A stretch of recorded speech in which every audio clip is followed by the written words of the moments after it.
So Anthony and Melanie of the Amazing Clarks, we've listened to Sir Bob's interview, and he talks a lot about taking charge and being the captain of your ship, which I think is a really great reference. What are some ways that you can advise people to take charge, especially when they're not comfortable with being a leader?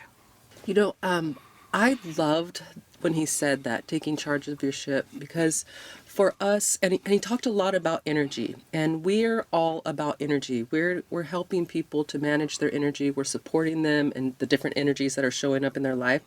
And one of the things that we teach people is called conscious creation, which is really learning to understand how your mind works, understand how your body is going to manifest your mind in stress and all different types of things that are happening to our physiology. And it's interesting to me that as human beings, we don't know how we work as human beings. We don't understand our own minds, right? So what he's talking about, what I took from it is, he talked about discipline. He talked about being a captain of your ship. How can you be disciplined and be the captain of your ship if you don't understand how your ship works? So to me, some of the ways, the first way to do that is to learn about yourself, to understand how your mind works and how energy works in your body, and then you can have a handle on it. I think people become stressed and freaked out because their body starts to feel a certain way and they don't recognize that their thoughts and their emotions are actually showing up in their body. So I think understanding yourself is one of the first ways to do it. And I love teaching people that. It's like my passion. So being conscious about how your body reacts to certain situations and also how you react to certain people. Yes. One thing I found is that a lot of musicians are introverts and they may feel more comfortable speaking through music, but may not be as comfortable speaking one-on-one. And one thing Sir Bob mentioned was stopping and taking the time to find out who you are and also what makes you happy in life. Right. I definitely agree.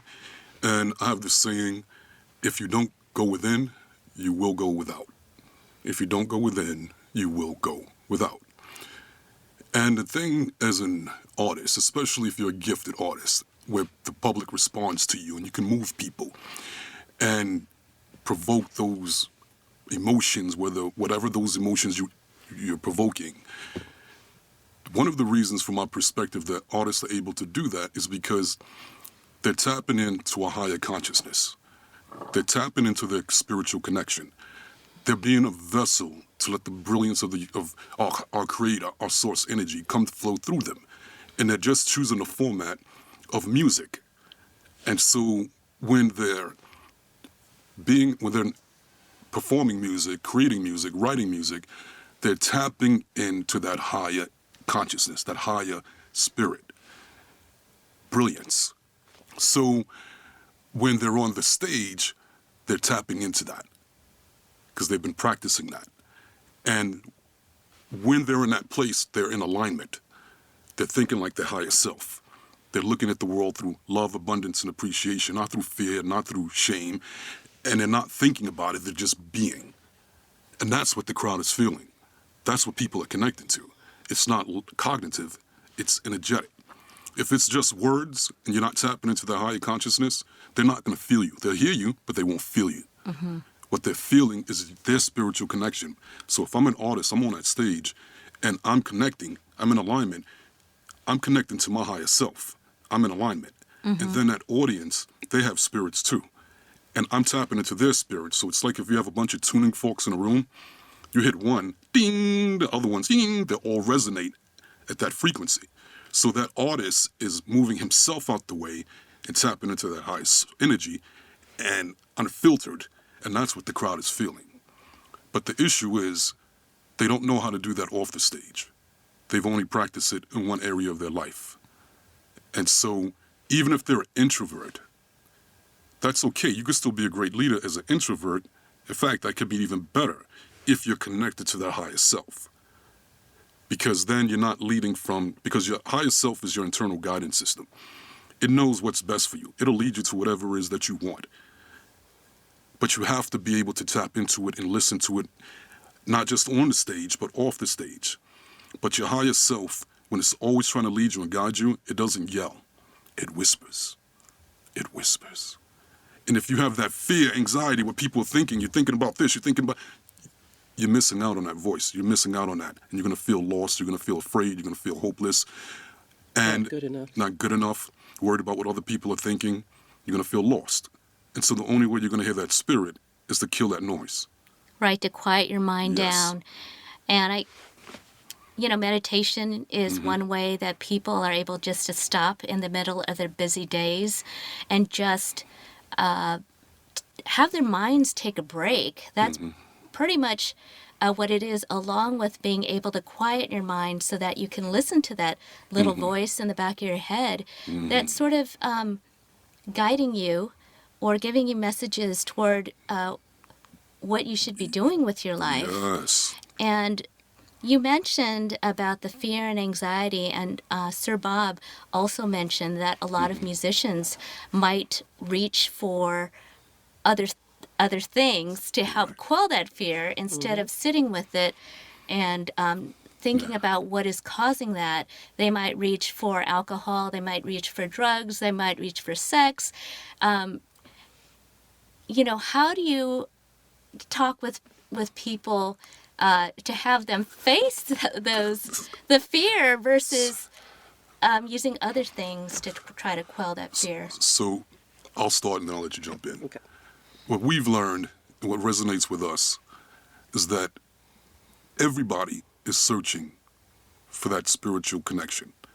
They just may not know it, but that's what we're searching for. So it's like when we're born with it naturally. That's why as children we play, we're fearless, we love, we don't judge things. But then as we get older, society and the parents teach us right, wrong, good, bad, mind yours, this, that, and judgment. So we start to pinch ourselves off from that spiritual connection, and the ego starts to form. And the ego doesn't have the real answers. It's just there to protect you. It's worried about how everybody looks. It's just it's just trying to make sure it gets you through. It survives, but it doesn't have the answers. So as we grow up, we have this void inside of us that we're trying to fill. And we try to fill it with the things outside of us. Sex, money, whatever it is. But it doesn't fill that void. And we always go, well, maybe I need more of this, more of that. No. The only way we're going to fill that void is by going within and tapping into that spiritual connection. That's where we're going to get true peace, true enlightenment, fearlessness, unconditional love, and acceptance of everyone and ourselves. But most people don't know how to get back to that connection, or they don't think about it. And the worst thing you can experience in this world is not having a connection to your higher self. So when people turn to alcohol, when people turn to drugs, when people turn to overeating, no matter what it is, what they're really actually doing is getting spiritual connection. Because in that moment that they're high or that they're drunk, they let go of resistance. And they're just being. And when they let go of resistance, you automatically tap into that energy. And that feels amazing to them, whether it's sex, whether it's drugs, whether it's alcohol, like I said, no matter what it is, shopping. But then it doesn't last. And they come back down even harder.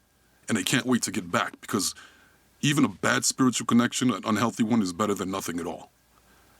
And so they're going through the back door instead of going through the front door.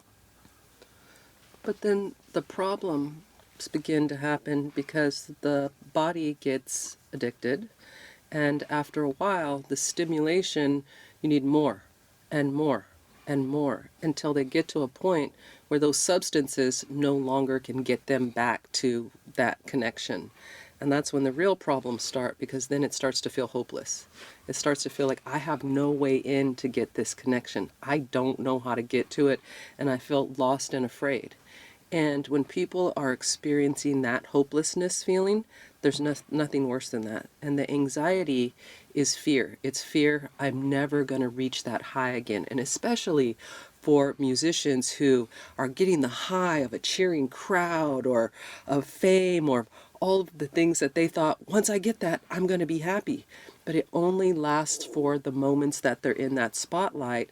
And then they go from, think of it like a really high jump in energy and then a crash. And then a really high jump and then a crash. And then when they come off stage, they're all pumped and hyped up from all that energy, and they don't know how to bring it back down. So it's really easy to reach for some types of substance to bring them back down. But as I was listening to Sir Bob Cornelius Rifo. Sir Bob. When I was listening to him, what he was saying was he found other ways to create that with photography. He found the other things in his life that brought him joy. And so he could move from one energy to another. And most people don't. They focus all their energy on one thing. And then when they can't get that high from that one thing, they feel lost. They feel hopeless. They don't have something else to move to. And I love that he said, go back to your roots. Go back to your family. Go back to where you started, because that's who you really are. That's where the love began. For most people, that's where your passion began. You wanted something, and it was born out of your life experience. Right. I agree 100%. But then I'm going to take it even to another level. Everybody's trying to fill that void. And you're not going to fill it with anything outside of you. You have to go within. If you don't go within, you'll go without. Everything in this universe, everything is impermanent. Everything in the outside world is impermanent. Meaning eventually it's going to fall apart, it's going to break down, it's going to get old. If it's a person, they're going to act in a way you don't want them to act. So if you try to find your happiness in that connection and those things first and foremost, you'll have it temporarily, but you'll always be disappointed and be right back where you started from. Circle, circle. Then after a while, it feels hopeless. People give up. What's the meaning of life? No matter how much money I have, it doesn't matter. No matter how much, it doesn't matter. And at that point, we want to wrap it up. People want to escape. They want to leave this body. Right.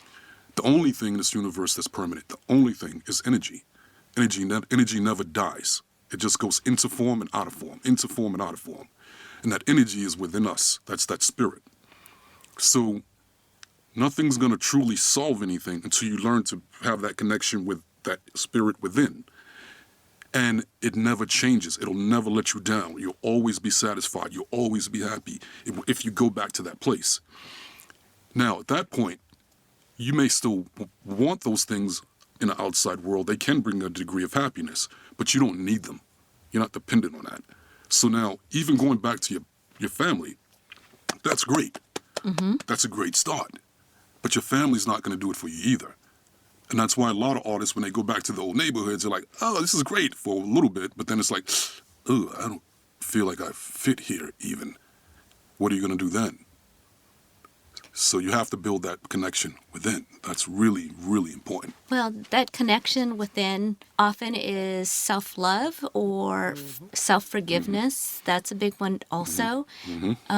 But to get to that place, sometimes it's hard for people to look at themselves and to look at their past or what they're currently doing. How do you break through that wall to have somebody really look at some tough things in their life and start to deal with them? You know, one of the ways we do that, and we do it in our coaching, and we do it with ourselves as well, because we're always growing. And we always say in life, you're on one level, you're always trying to get to the higher levels. How are you going to get to the higher levels? To go there, you have to grow there. So these experiences are being put in front of us to give us the opportunity to grow and evolve. And it's going to stretch us and expand us, and it's going to be uncomfortable. So it starts with the mindset. Because everything is a story. And whatever story you tell is going to become the reality that you attract. So if you tell the story is, things never work out for me, I'm cursed, then that's what you're going to experience. That's what you're going to attract. The same another person could be in your shoes and have a different story with that same experience and go, my God, my life is amazing, I'm always blessed. And they'll find the blessings in those same experiences. So the people that are cursed because they see the blessings in that experience. The people that are blessed because they can look at the same experience and see the blessings. So it starts with your mindset, the story that you're telling. And so we start with explaining to people that this was giving you an opportunity to grow. And you are where you are, and that's okay. And you're not alone. We've all been there. It's normal. It's part of the process. There's nothing wrong with you. You're in the perfect place. So from here on in, let's start to work on your perspectives, because the reason you got in this place was because of your perspective. So how are you going to get out of that place? You're going to change your perspective. And we're going to help you with that, changing the perspective. And, we have some exercises to help people to manage the ego, because the ego shows up to protect people. It's like, I will fight you. I will not let you look at the things that make me feel weak or vulnerable or bad or wrong. So we teach people how to manage the voice of the ego and how to separate the ego from the true self. We really love and support our clients. I think a lot of people struggle because they have fear of judgment. And when you can have someone in your life that doesn't judge you and just accepts you and helps you to see yourself from a totally different perspective, a perspective of non-judgment, then it's easy to look at yourself and to let that go. And if you realize that looking at yourself is an amazing opportunity to become your best self. It's not about making yourself bad or wrong or having shame about the things that you've done. We're all babies, right? We're all just showing up, toddling along and bumping into stuff and figuring it out and falling down and getting back up and eating the wrong thing. Like, we're all really babies in this environment, and we're rediscovering who we are. We're rediscovering that God source energy that Anthony was talking about that we all have. We forgot that's what we are. You look at a baby, and a baby does not care, right? A baby will spit up on you, will poop on you. But we just love them, right? They smell so good, because they have no judgment. They don't have all these things piled into their mind about themselves, so they don't hold back. And I think that part of life is rediscovering the baby in us. It's rediscovering the fact that we're just discovering ourselves in life. And we don't have to be so hard on each other. And we don't have to be so hard on ourselves. That's what creates all the disconnect and the pain and the stress and the mindset that we're not good enough. And it's hard to love yourself if you're constantly telling yourself, I'm not good enough and I'm doing it wrong. Right. And you have to want it. That's going to be really, it starts with that. You have to want more. You have to want to grow, you have to want that relief. Yeah. And ask for it. Going back to what I was talking about, being in alignment, our higher self looks at everything through the eyes of love, abundance, and appreciation. And when we look at things through the eyes of love, abundance, and appreciation, it feels amazing. And that the reason it feels amazing, because that's our higher self communicating with us, letting us know, right now, your perspective on this subject matches the perspective of your higher self. You are in alignment. And when you're in alignment, life flows. It's magical. Your intuition's off the hook. Everywhere you go, people are attracted to you. Things just work out. That's the sweet zone that we strive to be in. Because what? We're thinking like our higher selves. We're in alignment. Now, likewise, I'm going to flip that. When we look at things through the eyes of shame, guilt, judgment, lack, it feels horrible. And the reason that it feels horrible is because, first of all, the discomfort is our higher self spanking us, getting our attention, going, hey, pay attention to this. We got a problem here. Right. And then once you pay attention to it, it's letting you know, right now, your perspective on this subject does not match the perspective of your higher self. You are out of alignment. And the more you stay out of alignment, the more lost you'll feel, the more afraid you'll feel, the more hopeless you'll feel, the more pain you'll feel. Well, thank you, Anthony and Melanie Clark of the Amazing Clarks. Be sure to listen to part 2 of Sir Bob Cornelius Rifo of the Bloody Beetroots tell his mental health story. And until next time, be persistent in getting the help that you need, help others in need, and speak your truth on mental health. We'll be closing the episode out with a new song by the Bloody Beetroots. So take a listen.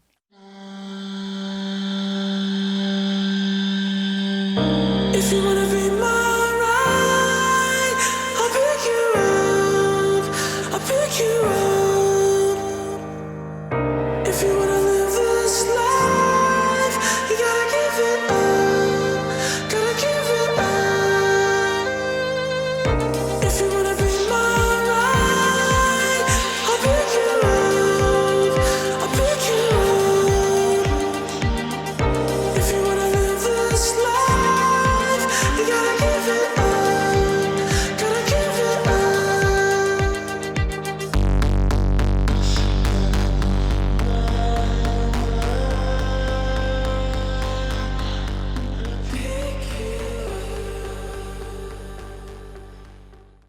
Check Your Head is kindly supported by Sweet Relief Musicians Fund, Lemon Tree Studios in Los Angeles, and other kind donors and sponsors. Visit checkyourheadpodcast.com, where you'll find more resources for mental health. And please subscribe to our podcast, especially on our Patreon page, where we've got all kinds of gifts and goodies for you. Also, find us on social media on Facebook and Instagram.